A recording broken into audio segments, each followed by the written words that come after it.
Hey, what is up guys? It's your boy Speed here, and wow, what a TI that was. Congratulations to Team Spirit. It's obviously been an absolute pleasure to watch them throughout the tournament. LGD, honestly, I'm not gonna lie to you guys. As much as I love a good underdog story like everyone else, I did want LGD to win this finals. The reason why was they've just been so close. I personally was fortunate enough to attend TI8, and so obviously I watched that finals, and man, seeing them lose again in another Game 5 to another Magnus Ember Spirit is a little bit heartbreaking, especially with like Kunkka as well. It's a little bit funny, but nonetheless, in today's video, I just want to look at Yataro's game plan as Terrorblade. I want to show you guys how to play this version of Terrorblade, and specifically, I just want to highlight how he did such a good job with the help of his teammates to avoid LGD for the first 20 minutes into the game so that he could hit his strong Scotty timing and inevitably carry the match for Team Spirit. By the way, guys, if you want to become absolutely broken, well, what you need to do is sign up to the GameLeap website down below right now. The reason why you should do that is because every single day we post a new video there. Content that you simply just will never get on YouTube, we post every single day to the website. It's really top tier stuff. I'm very proud of what I make over there. We also have other creators, many of my great friends who are top tier Dota players, creating guides about different heroes, different roles, different items, skill builds, talent builds, everything you need to know to get to the next rank. So if you feel a little bit lost, you're a little bit stuck, click the link down below. I'll see you guys there. And now, let's get into the video. Okay, so the first thing I want to talk about is the Q at level 1. I don't want to go too much on the laning stage. I really do want to focus mostly on his mid-game ability to avoid the enemy team. But in the laning stage here, basically, I was asked a question recently by a friend, why take the Q at level 1 and not meta? Because meta for the longest time has been the spell you took, but meta has been nerfed a little bit. It's only a 30-second duration at level 1 now, but the main reason why you don't take it and skill it at level 1 is because basically, what people are generally doing is using meta on the second wave, especially after they've shoved the first wave, or they'll even use it for the third wave. Basically, you save meta for when you're in a more dangerous position, right? You don't need meta on the early levels, and you might be like, oh, but you can use it to bully them.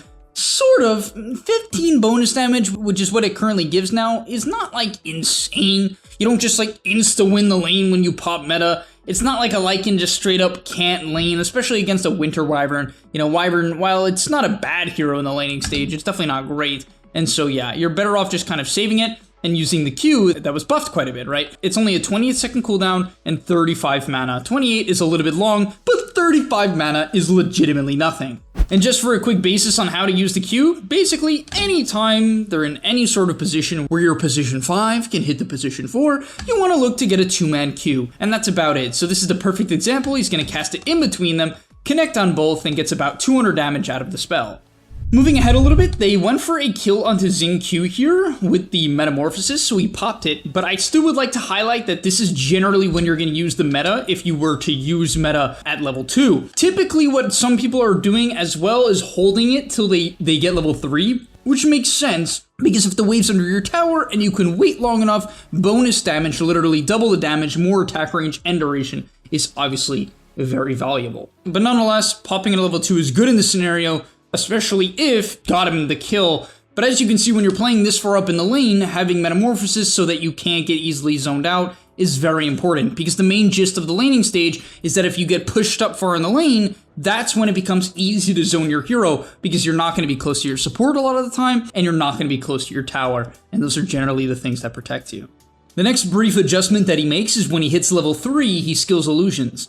A lot of the time it would seem natural to skill meta because of how good it scales, but the thing is, you literally will not have it again until you're level 4, so you're better off taking the point in illusion. Next up, let's talk about when he jungles and why the Falcon Blade. So he's gonna jungle at minute 742 here, and the thing is, he just got ganked. It makes sense because at this point in the game, Lycan is 6, and if you guys know anything about Lycan, even though you're a really high armor hero, it does not matter. Lycan will get through you. As long as he has a +1, the Terrorblade will die at some point to the Lycan, and therefore it is a smart decision here for Yataro to just leave the lane. Now, why the Falcon Blade? The reason why you want to buy Falcon Blade is it's a very buffed item, gives 200 HP, 1.8 mana regen, and health. And the main thing here is that what people used to do is one of two things: rush Yasha or rush Dragonlance. Now, both of those options are not bad right now, but the reason why I think Falcon Blade is better than the other two is because Falcon Blade prevents you from having to buy 8 million clarities. You still have to buy clarities.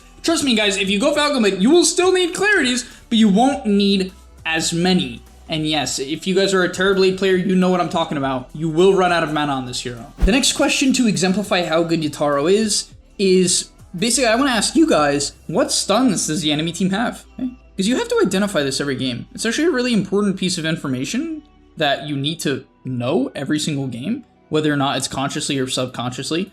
And so this game, what is it?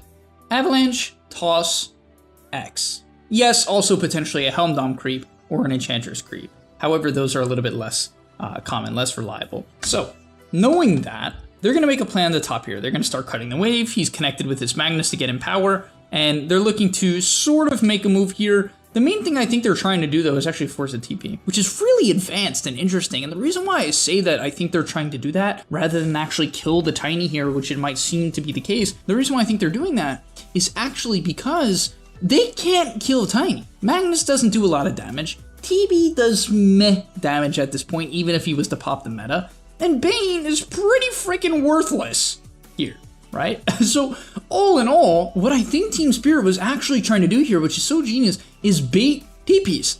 And that's exactly what happens. They bait multiple TPs, like a ton of them. And as a result, they're able to now TP out on Yatoro. He just barely gets out before the Kunkka TP comes through, and it ends up being an incredibly good play. As now, they bait all these TPs to top, they drag LGD to the top lane, and now they can farm the mid to bot side of the map, right? It's so good. And this is something I've been thinking about a lot in Dota as of late, which is just the idea of making plays that are theoretically stupid that probably won't work, or even definitely won't work, just in the intent to drag the enemy team from one side of the map to the other to delay the game. Because remember, the goal here for Team Spirit is to avoid LGD. They don't really have the best fighting heroes right now. Ember's pretty good, but Mag isn't great and TB isn't either, where the enemy heroes are all online right now. Next up, Ancient Stacks. Just kill Ancient Stacks, guys. They're pretty broken. And talking about dragging TPs and rotations around the map, this is this was honestly, in my opinion, biggest play of the game. This span from minute 12:30 to 14 is his best play of the game. Best play of the game. I think almost no carry players would have done what he does here. So let's break it down, okay? So Team Spirit is farming the top side of the map. They got the Mag with the Empower, they got the TB. This is a very common thing you see with Mag lineups. The carry and the Mag will farm the top side of the map together. Now, we know LGD is trying to find Team Spirit. We know Team Spirit's trying to dodge. Team Spirit currently just saw the Kunkka mid and the Lycan in the area as well. So Team Spirit knows LGD is around the area, or at least they're mid. What does that insinuate? It insinuates that they have about 10 seconds before a smoke gank can reach the top lane. However, you have to realize that that's the case, like in the first place, you know what I mean? To like react to it, you have to know that that's even a possibility, or like think about it. And so look what Yatoro does here. Spawns an illusion, and with very little hesitation, actually TPs out. And he doesn't see anybody. It's not like, oh, he has a bunch of vision, but he draws a line. He draws a line. He's like, yep, they're coming. He knows. Why? Because they're not making a play bottom. They're not making a play mid. And it's a very LGD-esque or pro player-esque play to go from mid lane to the most pushed up side lane, right? The side lane that's shoved in the furthest. And that's exactly what happens. It's exactly what happens. Once he even gets a glimpse of Lycan heading over, he's like, okay, yes, they're definitely coming. And he TPs to the bottom side of the map. Magnus and the Terrorblade get out. The Wyvern and the Bane are farming bottom. They're also setting up bottom. LGD gets dragged top again. Ember Spirit, the one hero that doesn't die easily to LGD, or basically can't die to LGD, goes to the top lane to delay the push and farm there. And Yatoro actually runs all the way bottom. My man ganks as a carry. I mean, I just can't even, like, it's such a cool play. The reason why this is such a cool play is because it's so high risk, high reward. I'll be honest, guys, if I was coaching someone and this is a pub, I would tell them not to make this play. And you might be like, oh, Speed, you're stupid. But the reason for that is because anytime you're doing anything in Dota, anytime you're playing any carry, you have to look at every decision you make as a, okay, if I make this decision, I'm not farming, right? Every decision you make means you're not farming. It's that simple, right? Like Dota is at some point, at some level, that simple. So he avoids this camp, doesn't farm that camp, right? Shifts over. Obviously, at this point, he's going to hit the small camp because if a gank was to happen, he's close enough, might as well farm anyway. And the Tiny is here. If he was to hit the Wild Wing camp to the north, he wouldn't be here right now, or at least it would be close. But as a result, they're able to get a kill with a Terrorblade, and obviously he was needed for this kill. It definitely would not have happened without him. And so yeah, that was just pretty, it was just pretty freaking insane to me. Like, just ridiculous that a carry player would have the awareness to do that. Avoids the gank top, sets up bottom, gets a kill bottom. Now he avoids the gank bottom, gets back to the top side, literally making the best team in... Okay, I can't say the best team in the world. The second best team in the world, looking like sheep. He's making them look like sheep, honestly. And I don't think people realize how impressive this actually is, because this is like the really advanced stuff that, you know, most people, they understand the concept of dodging. They don't see how little time, how small the gaps are for you to be able to dodge teams like LGD. Every single time he got out, I don't want to say it was by the nick of his teeth, but it was pretty freaking close.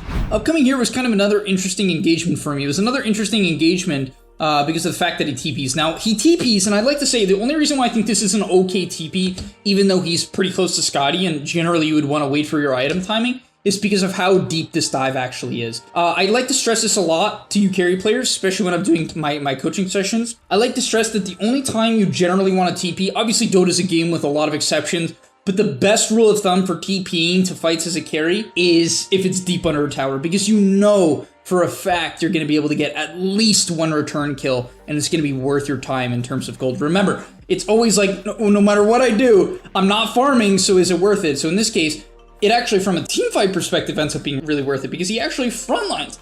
I remember watching this fight, and I was like, why is he TPing in? Because he really, guys, I'm serious about this, he does not do that much damage yet. Like, he doesn't do nothing.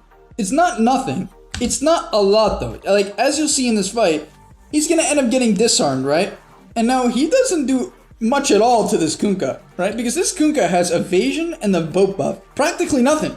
But what he did do was tank a couple of tiny auto attacks and get off a Sunder onto a 3k HP tiny.